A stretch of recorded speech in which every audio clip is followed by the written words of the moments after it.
The behavior of Banu Nadeer fluctuated between resignation and slackness. After the expulsion of Banu Quraiza, Banu Nadeer was glad, because of the high casualties of Muslims at the Battle of Uhud. The Jewish leader of Banu Nadeer rebelled, and treacherously in secret contacted with the polytheists of Mecca. The leader of Banu Nadeer tried to form an alliance between the polytheists, hypocrites, and the Jews, against the Muslims. Situations got more serious when Banu Nadeer tried to assassinate Prophet Muhammad. The assassination plot failed, and Banu Nadeer was expelled by the other Jewish tribes and the rest of the tribes of Medina. Banu Nadeer migrated to Khyber, and they were allowed to take their provisions with them.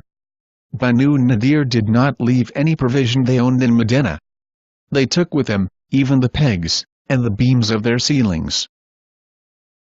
But this did not stop the Jews from plotting against the Muslims. In 627 CE, a number of leaders of Jews from Khyber went to the polytheists of Mecca and several other tribes around Arabia, and invited them to besiege and invade Medina, and get rid of the Muslims once and for all. The polytheists of Mecca gladly accepted their proposition, and considered it as an opportunity to exact revenge against the Muslims. The other tribes of Arabia were reluctant to the proposal. The Jews persuaded these tribes by tempting them with hopes of war booty. The Jews also bribed some of the tribes so that they fight the Muslims. The Jews of Khyber offered the Ghatafan tribe half the profits from the sales of their crops, in perpetuity. Therefore, many Arab tribes confederated against the Muslims, and gathered an army of 10,000 soldiers to attack Medina. Scouts of Medina informed the messenger of the God of the impending danger. The Prophet consulted the matter with the Muslims. Together, they came to the decision to dig trenches around Medina as defensive lines. The Muslims dug trenches in adverse conditions as food supplies ran low. The Muslims worked with diligence, but the munafiqun, the hypocrites, participated reluctantly. When the Confederates arrived in Medina, they could not enter it because of the trench. So they laid siege on Medina. The Muslim men, who were 3,000 in number, remained on guard at the trench against the Confederate army of 10,000 soldiers. The Muslim women, children and the elderly remained inside the city. Meanwhile, Banu Nadeer secretly sent emissaries to the Banu Quraiza and tried to persuade them to break the treaty with the Muslims.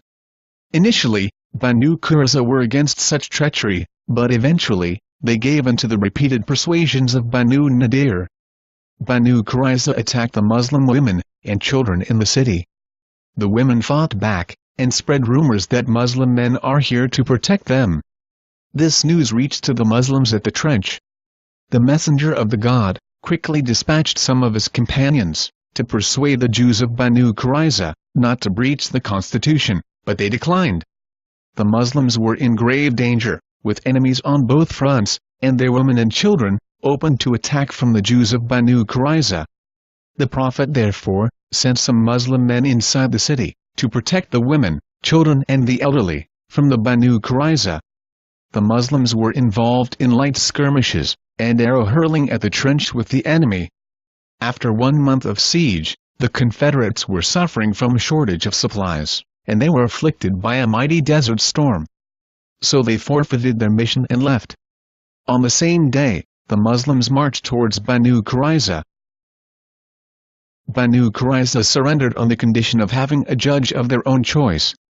The Muslims agreed. The Jews chose Sa'd bin Mu'adh, who was their ally from the tribe of Banu Aus, as the judge, and pleaded that they should be judged by the scriptures of the Jews. After all the hearing, Sa'd bin Mu'adh gave the verdict that all men who has committed treason should be killed, according to the books of Jews, and the rest of the Jews should live under surveillance.